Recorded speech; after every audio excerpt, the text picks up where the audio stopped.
Hello students, मैं Pravesh Sharma. Welcome back to my channel. आज हमारा टॉपिक है पाठ्य वस्तु विश्लेषण के विभिन्न स्वरूप, यानी कि analysing text content of different nature.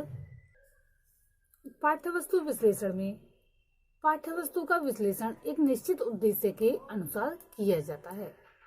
यह विश्लेषण प्रायः शैक्षिक तथा बौद्धिक प्रकृति का होता है। इस विश्लेषण का लक्ष्य पाठ्य वस्तु के बारे में संपूर्ण ज्ञान प्राप्त करने का होता है। डेविस महोदय ने अपने शब्दों में कहा है, पाठ्य वस्तु विश्लेषण के अंतर्गत पाठ्य वस्तु का उसके अवयवों तथा तत्वों में विश्लेषण तर्कपूर्ण विधि से किया जाता है तथा उसका तार्किक विधि से ही संश्लेषण भी किया जाता है। ये डेविस महोदय ने कहा है।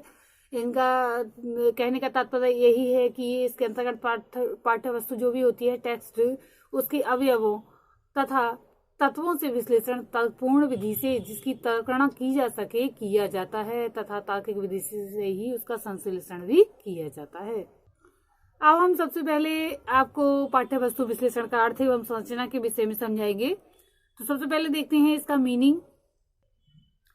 अनुदेशन तथा शिक्षण की पाठ्य वस्तु की प्रकरण का उसके तत्वों में विश्लेषण करके उन्हें तार्किक ढंग से क्रमबद्ध रूप में संश्लेषण करने को जो है पाठ्य वस्तु कहा जाता है, पाठ्य वस्तु कहते हैं। जैसा कि आई के डेविस ने यही डेफिनेशन दी है और यही आशय है।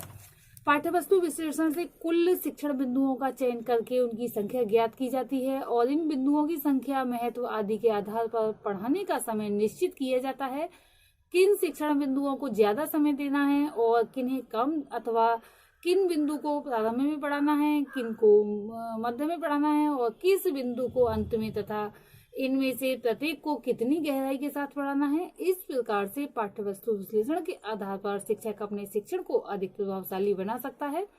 पाठ्य वस्तु विश्लेषण का एक प्रमुख लक्ष्य शिक्षण बिंदुओं, टीचिंग पॉइंट्स का निर्धारण करना ही होता है।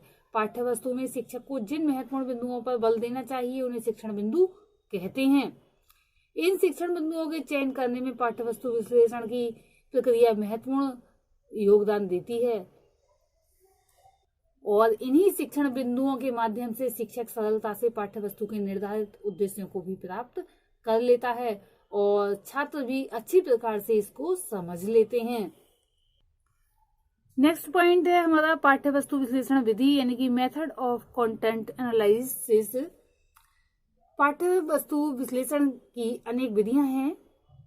इनका विकास उद्देश्यों को व्यवहारिक रूप में लिखने की विधि के साथ ही हुआ है। मेकर तथा मिलर ने 1962 में उद्देश्यों को व्यवहारिक रूप में लिखने की विधियों का विकास किया। सन 1962 में होम ने पाठ्य वस्तु विश्लेषण की विधि का विकास किया। इसके बाद ग्लेसर ने तथा मेकनर ने 1965 में पाठ्य वस्तु विश्लेषण की विधियों का विकास किया। डेविस की प्रविधि अधिक उपयोगी मानी जाती है। पाठ्य वस्तु विश्लेषण के लिए जो बातें होनी चाहिए वे इस प्रकार से हैं, एक एक करके मैं बताती हूँ। पाठ्य वस्तु जो भी है, पाठ्य वस्तु यानी कि विश्लेषण का स्रोत, सोर्स ऑफ कंटेंट एनालिसिस, प्रकरण के तत्वों की विशेषताएं, कैरेक्टरिस्टिक्स ऑफ कंटेंट एलिमेंट्स तथा तत्वों की क्रम व्यवस्था, लॉजिकल सीक्वेंस ऑफ एलिमेंट, पाठ्य वस्तु के विश्लेषण में उनके स्रोत, तत्वों की विशेषताओं तथा तत्वों की तार्किक क्रम में व्यवस्था के ज्ञान तथा कौशल के आधार पर अभिक्रमक पाठ्य वस्तु विश्लेषण में समर्थ हो जाता है। नेक्स्ट पॉइंट है हमारा पाठ्य वस्तु विश्लेषण के स्रोत, यानी कि सोर्सेज ऑफ कंटेंट एनालिसिस। अभिक्रमिक पाठ्य वस्तु विश्लेषण के लिए अनेक स्रोतों का प्रयोग किया जाता है, उपयोग किया जाता है। ये एक सृजनात्मक कार्य माना जाता है। पाठ्य वस्तु के प्रकरण में निहित तत्वों तथा अनुक्रियाओं की पहचान वह तभी कर सकता है जबकि उसे पाठ्य वस्तु विश्लेषण के स्रोत का उपयोग करना आता हो। अभिक्रमक को पाठ्य वस्तु विश्लेषण के स्रोत का उपयोग करना अवश्य ही आना चाहिए। अभिक्रमक को, जो भी अभिक्रमक है, उसको पाठ्य वस्तु के प्रकरण का स्वामित्व होना चाहिए, यानी कि उस पर उसकी पकड़ अच्छी प्रकार से होनी चाहिए। उसकी विशेष आवश्यकता है उसके लिए। पाठ्य वस्तु विश्लेषण में जो स्रोत हैं वे इस प्रकार हैं। सबसे पहला है प्रमाणिक पाठ्य पुस्तकों का अध्ययन। जिस